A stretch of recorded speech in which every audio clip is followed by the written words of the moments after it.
لا إله إلا الله محمد رسول الله عليه صلاة الله وآله والأحبة. Saya kalau mendengar orang-orang yang khutbah Jumat, itu kadang di bawah ini, itu saya menangis. Saya menangis kenapa?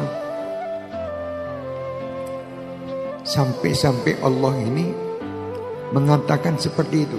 Wa mallahu bidzallamin lil 'abid. Aku Allah, wahai hamba-hambaku, aku tidak pernah zalim terhadap dirimu. Kenapa engkau menyangka aku jelek? Kenapa engkau menyangka aku tidak mengabulkan doamu? Kenapa? Seakan-akan begitu Allah merangkul kita, dirangkul. Wa mallahu bidzallamin lil 'abid. Aku Allah, aku Tuhan penciptamu, aku tidak pernah zalim terhadap dirimu. Semua yang kamu rasakan itu, semuanya itu aku tidak pernah melakukan kezaliman. Kamu yang berbuat jahat sendiri, kamu yang berbuat salah sendiri. Itu pun aku masih memanggil namamu dengan hambaku. Ya ibadi, qul ya ibadiyalladzina asrafu ala anfusihim. Katakan wahai Nabi Muhammad kepada hamba-hambaku yang telah berlumuran dosa, yang telah berbuat dosa yang begitu besar. Ayo hamba, bayangkan Allah menciptakan kita semua dengan sempurna, diberi semua fasilitas sempurna, masih mengatakan wa mallahu bidzallamin lil 'abid. Setiap saat Allah selalu kita, maaf secara kasar mungkin kita mencaci Allah, kita menyalahkan Allah, kita mengkritik Allah. Mengapa? Bayangkan ucapan mengapa ini dibalas sama Allah, wa mallahu bidzallamin lil 'abid. Ini luar biasa. Jadi ayo hamba-hamba Allah ini berdoa. Allah sangat baik, Allah sangat sayang. Tidak satu pun makhluk di muka bumi ini kecuali semua urusannya ada di genggaman Allah. Kalau semua makhluk sudah ada urusannya di genggaman Allah, kenapa kita masih mencari orang lain atau makhluk yang lain untuk menyelesaikan permasalahan? Sedangkan kunci permasalahan itu ada di tangan Allah Subhanahu wa taala. Yang akan menyelesaikan masalah ada di genggaman Allah. Yang akan menyelesaikan semua kesulitan ada di genggaman Allah. Kenapa kita masih cari jalan yang lain? Wa mallahu bidzallamin lil 'abid. Aku Allah tidak pernah berbuat zalim terhadap hamba-hambaku. Subhanallah, Allah mengatakan la yukallifullahu nafsan illa wus'aha.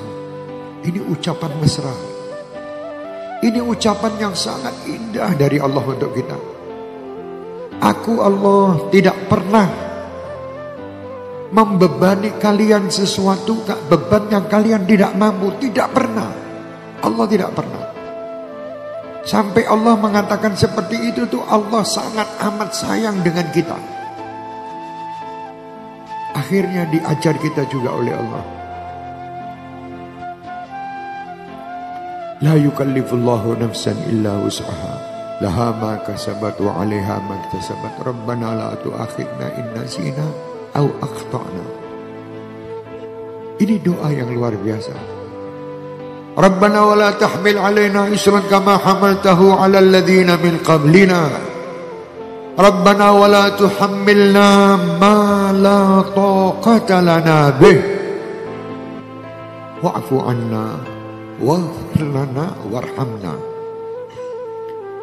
Ini doa yang luar biasa. Minta, sedangkan Allah tahu bahwa aku tidak pernah membebani dirimu. Tapi kita masih minta, ya Allah, jangan kau bebani sesuatu beban yang aku tidak mampu. Tapi Allah mendengarnya dengan senang. Benar wahai hambaku, aku tidak akan membebani dirimu. Orang-orang yang baik, orang-orang yang soleh, dia tidak pernah merasakan istilahnya tidak akan berubah hati jiwanya ini dalam mendapatkan pemberian atau mendapatkan ujian, mendapatkan kenikmatan atau mendapat ujian.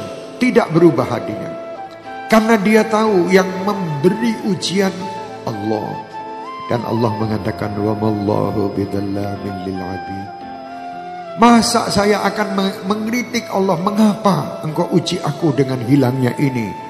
Dengan permasalahan rezeki yang sulit, dengan permasalahan kehidupan yang sulit.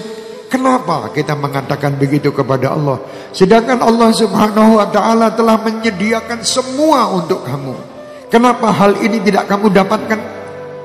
Dikoreksi diri kamu. Apa kesalahan kamu? Bukan kesalahan Allah. Yang mungkin kamu diperintah oleh Allah untuk menuju ke tempat A, kamu malah justru menuju ke tempat B. Ya, salah jalan ini yang membuat rasa hati dan jiwa ini selalu merasa kurang dan selalu merasa Allah itu tidak berbuat baik kepada kita. Padahal Allah la yukallifullahu nafsan illa wus'aha. Allah Subhanahu wa ta'ala sangat baik kepada diri kita.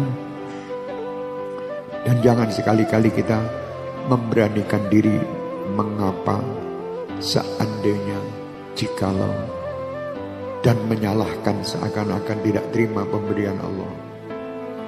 Kalau Allah itu zalim, Allah akan mengatakan kamu terima tidak terima silahkan, ini semua adalah ciptaan saya. Tapi Allah tidak mengatakan itu. Justru orang dalam keadaan kemaksiatan yang begitu luar biasa, Allah Subhanahu wa ta'ala menanti istighfarnya. Kalau Allah mengatakan beristighfarlah kamu, berarti Allah sudah menyiapkan ampunan untuknya. Luar biasa. Istighfarlah kamu, minta ampunlah kamu kepadaku. Kalau kita betul-betul mau menerima perintah Allah itu tadi, kita beristighfar, kita berdoa, Allah sudah menyediakan kabulnya istighfar dan doa dari ampunan. Ini Allah luar biasa. Kita lihat semua yang ada di tubuh kita aja, kita sudah tidak bisa mikir sebetulnya. Berapa kali kita menggerakkan mata dalam satu hari tidak pernah kita atur, Allah yang mengatur, dan itu tepat untuk mata kita. Dan setiap mata berbeda. Berapa kali gerakan. Allah menciptakan bulu di mata ini, bulu di atas mata ini, semua ciptaan ini semua tertib dan bagus dan bermanfaat. Inilah sifat Allah yang tidak pernah zalim. Kalau Allah zalim, kita mungkin tidak dikasih bulu ini, mungkin air akan masuk langsung ke mata. Dikasih supaya ini semua menjadi sesuatu yang bisa menyelamatkan kamu dan tubuh kamu. Bernafas setiap saat. Siapa yang mengatur masuk dan keluar ini? Di perut ini kita makan. Setiap kita makan, subhanallah, makanan itu sudah ada yang menerima sendiri-sendiri. Diatur. Siapa yang mengatur di dalam perut ini? Sekian miliar manusia. Dan setelah itu yang tidak ada manfaatnya dikeluarkan oleh Allah. Keluar dari tubuh kita manfaat bagi makhluk yang lain. Terus ini. Siapa ini? Wa mallahu bidzallamin lil 'abid. Allah tidak pernah zalim. Allah tidak pernah zalim terhadap hambanya. Mari saya berharap untuk semua majelis Ahbabul Mustafa dan Syekh Mania dimanapun berada, jangan suka sekali-kali menyalahkan Allah. Karena Allah tidak pernah salah. Yang salah adalah kita. Jangan sekali-kali kita malas untuk berdoa. Mintalah kepada Allah. Dan jangan menentukan hasil daripada doa. Tugas kami ya Allah hanya memohon dan meminta kepadamu. Dan kami tidak ada kemampuan untuk menentukan hasil-hasil darimu. Semua hasil kami yakin engkau pasti akan berikan kepadaku yang terbaik. Tidak mungkin engkau akan memberi kepadaku yang tidak baik. Karena engkau telah menjanjikan sendiri di dalam Al-Quran. Engkau tidak mungkin membebani kami kepada beban yang tidak baik. Beban yang kami rasakan berat itu karena ketidakmampuan kami, karena kebodohan kami, karena kejahilan kami dalam menerima ujian-ujian yang kau berikan kepada kami. Sesungguhnya ujian dan kenikmatan yang kau berikan kepada kami semua adalah nikmat, karena yang menguji adalah kekasih. Karena yang menguji adalah Allah yang maha cinta, yang mengatakan wa mallahu bidzallamin lil 'abid. Ini Kalau kita mau menerima benar, insya Allah tidak ada apa-apa ini. Tetapi kita ini tidak pernah mau menerima yang benar, yang kita tonjolkan nafsu pribadi kita. Nafsu yang amarah bisu, yang sedikit-sedikit kita hanya menyalahkan kanan kiri kita dan menyalahkan pencipta kita. Mari kita bertobat dengan ucapan-ucapan yang pernah kita lakukan terhadap Allah. Berhusnudzanlah kepada Allah. Yakinlah kita ini hamba. Seandainya Allah setiap hari ya mematikan dan menghidupkan kita, menyiksa kita setiap hari, kita wajib mengatakan iya.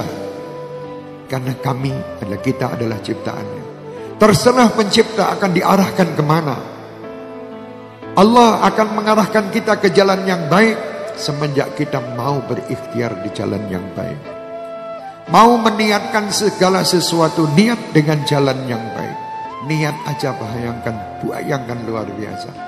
Kamu meniatkan sesuatu walaupun belum sampai kamu amalkan, sudah dihitung oleh Allah pahala. Ini luar biasa ini. Sampai diceritakan ada seseorang lewat, di situ dilihat ada berapa gunung yang besar di sekitarnya. Dan dia mengatakan kepada yang di samping-sampingnya, seandainya gunung ini menjadi emas, niscaya gunung ini akan aku sodakohkan kepada seluruh penduduk yang ada di tempat ini. Walaupun menurut akal itu khayal, tetapi Allah tidak menyia-nyiakan keinginan dan niat hamba yang baik tadi.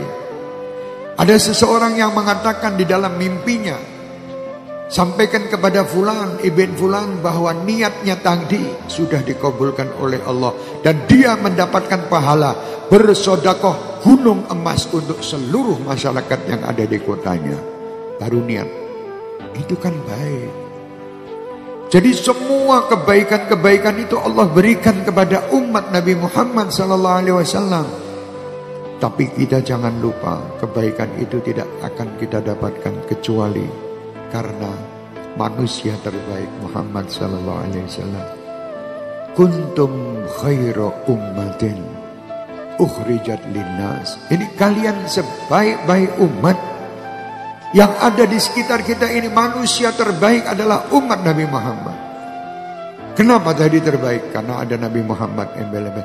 Manusia yang tidak ikut Nabi Muhammad bukan manusia yang kuntum khairu ummah.